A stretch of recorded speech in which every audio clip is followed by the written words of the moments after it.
Amol, an Indian film actor, gives the following information of his stays outside India. यानी अमोल अपना Indian actor है, वो भाई साहब ने अपने को कुछ डिटेल्स दिया रिगार्डिंग द आउटसाइड इंडिया, मतलब उस डेट के दरमियान वो इंडिया में अवेलेबल नहीं था। ठीक है, ये इंफॉर्मेशन क्लियरली ये बताता है कि ये जो डेट सबको दी गई है, ये पर्टिकुलर पीरियड ऑफ टाइम के अंदर वो इंडिया के अलावा बाकी शहरों में या बाकी देशों में था। सबसे पहले उसने इंफॉर्मेशन दिया 12 अप्रैल से लेकर 27 अप्रैल तक वो यूएसए में था। उसके अलावा 5 to 11 जुलाई, 26 to 9 सितंबर, 28 सितंबर से 11 अक्टूबर, 3 जनवरी से लेकर 25 मार्च। He made his debut in international films on 10th March 2017 and went to Hollywood for 2 years, and he returned to India on 28 March 2019. Determine the residential status with the reason for assessment year 2020 and 21. Understood?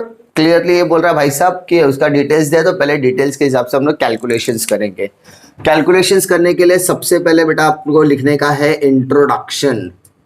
अगर आप introduction ही नहीं लिखोगे तो how do you know कि वो क्या था। ठीक है, तो इंट्रोडक्शन आप क्या लिखोगे? Mister Amol, an Indian actor. Mister Amol is an Indian actor, Indian film actor, that's it, बस।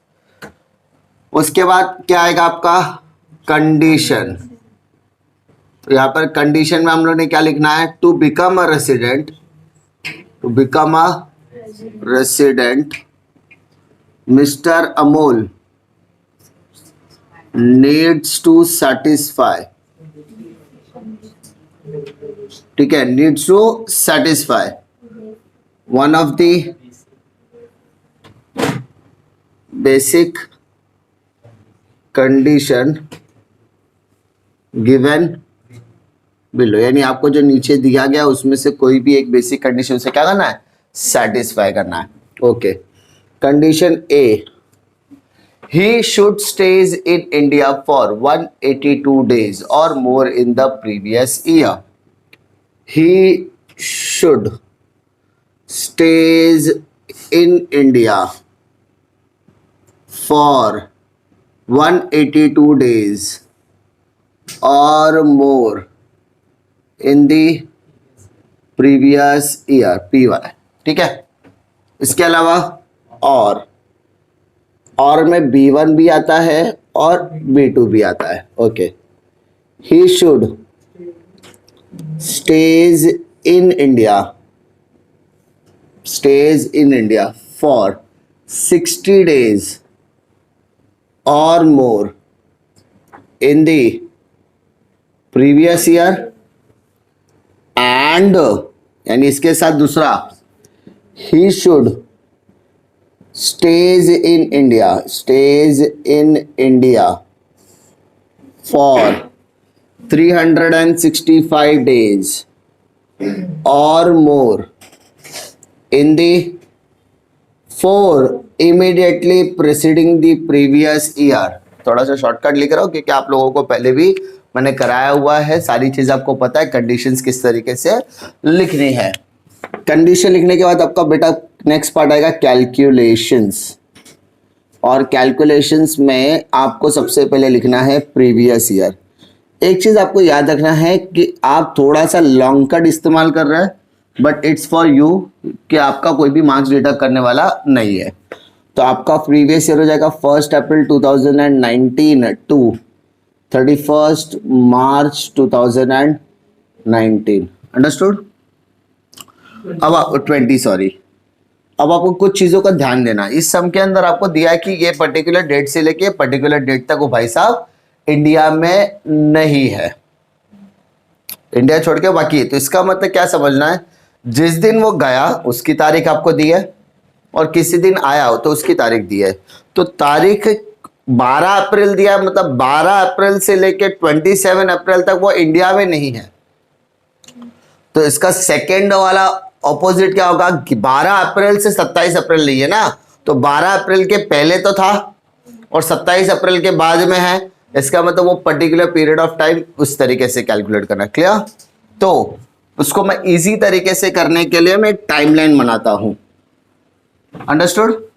आपका टाइमलाइन चालू कब होगा? 1 अप्रैल 2019 से, और आपका टाइमलाइन खत्म कभी होगा? 31 मार्च 2020 पर। सिंपल। अब देखिए उसने पहला ट्रांजैक्शन जब किया, यानी जब पहला वाला विजिट किया, तो क्या बोल रहा है? 12 अप्रैल से लेके 27 अप्रैल तक, 12 अप्रैल से लेके, ठीक है ध्यान दो, 12 अप्रैल से लेके 27 अप्रैल तक वो इंडिया में नहीं है। सिंपल। वो ये पर्टिकुलर पीरियड ऑफ टाइम में कहां पर है? यूएसए में। कहां पर है? ओके आगे देखो, उसका नेक्स्ट अराइवल क्या है? 5 मई, 5 मई से लेके बेटा कहां से कहां तक? 11 जुलाई, है ना? वो कहां पर है?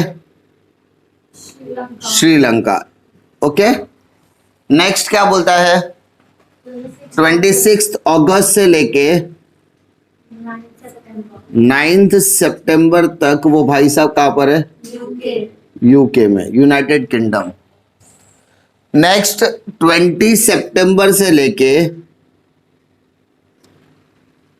11 अक्टूबर भाई साहब कहां पर है?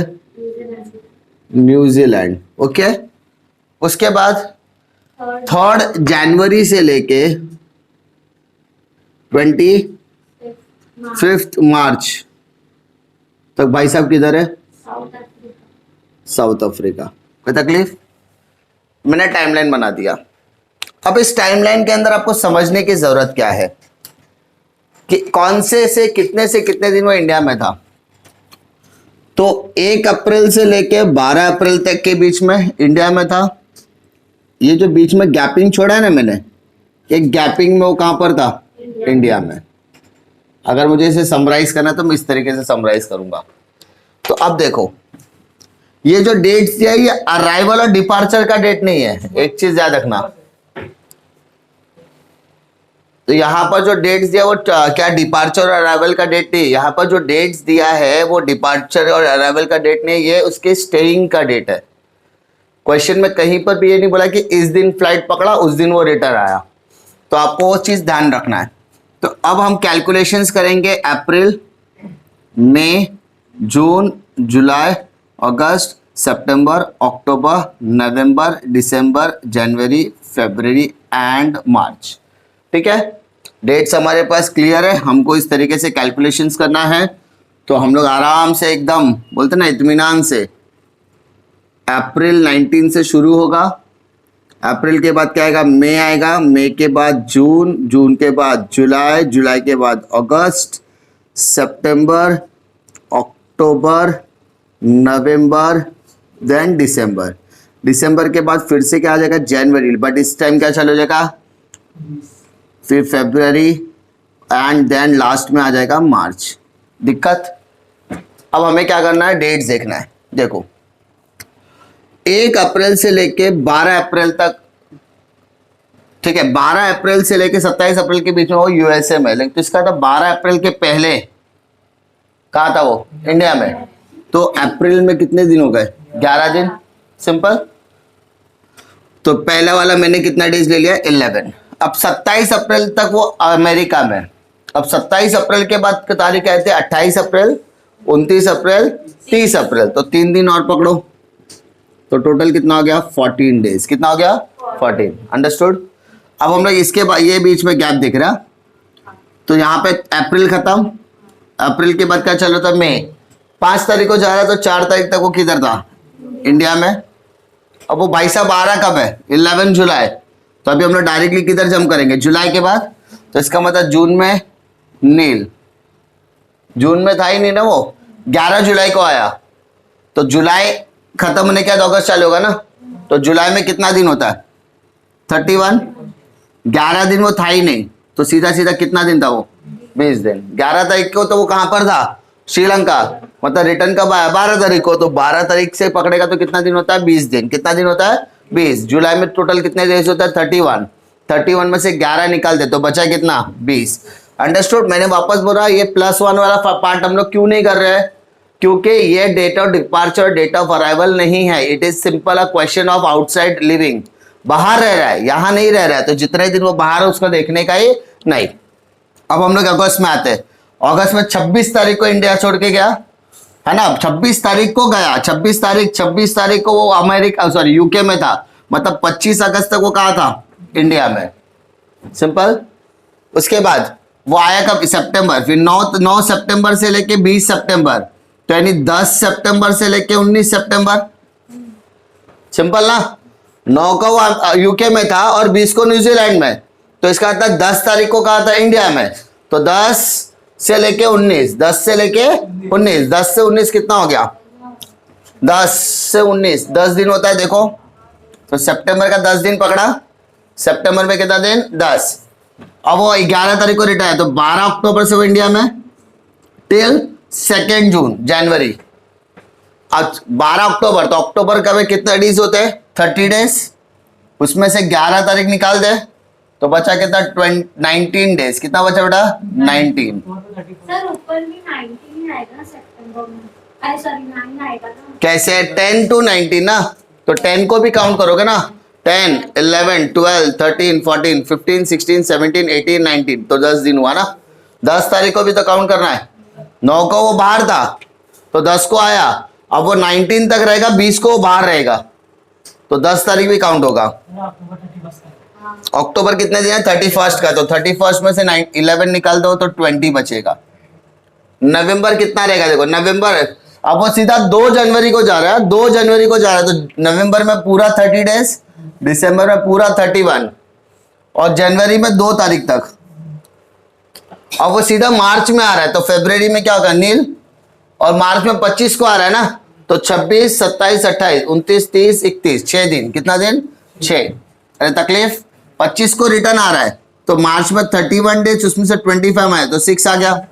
तो अब बचाओ इस सबका टोटल निकालो, ये टोटल नंबर ऑफ डेज कितना है, 14 + 4 + 20 + 25 + 10 + 20 + 30 + 31 + 2 + 6, नंबर ऑफ डेज क्या आता है, total number of days stay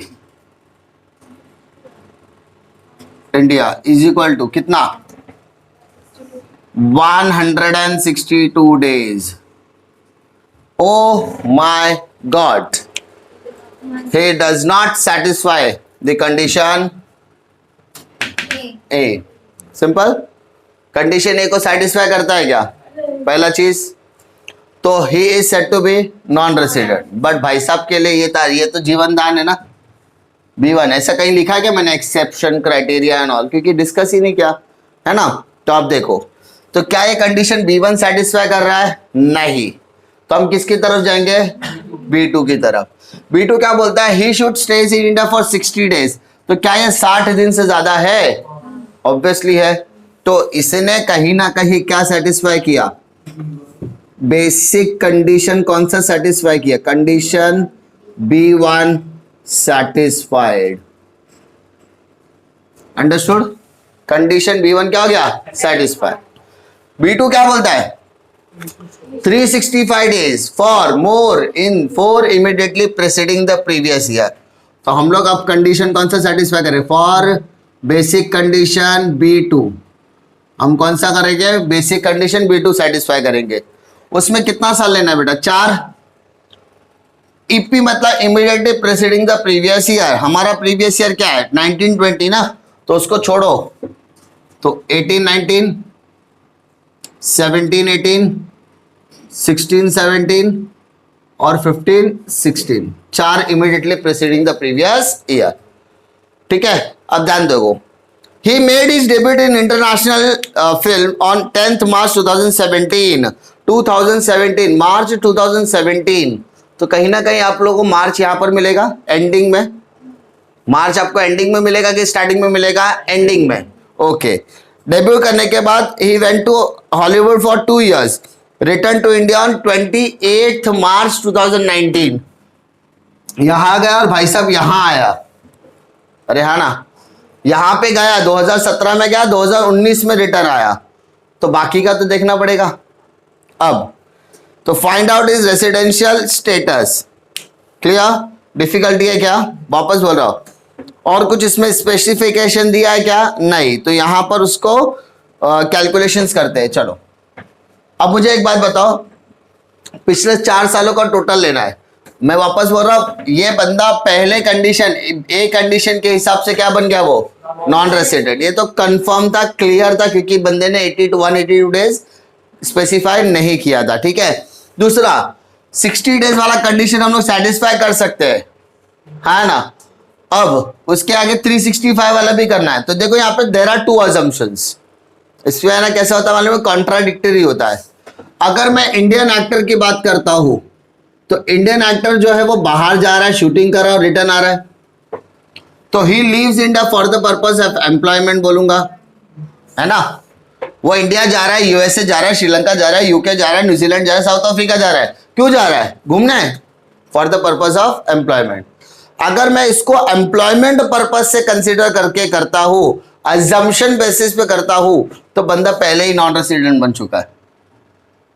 लेकिन अगर मैं इसको एक्टर मानता हूं और उसको एम्प्लॉयमेंट कंसीडर फिलहाल नहीं करता, तो मुझे B1 और B2 चेक करने की जरूरत है। वापस बोल रहा हूं, क्वेश्चन में क्या दिया है? क्वेश्चन में सिर्फ इंडियन एक्टर दिया, क्लियर?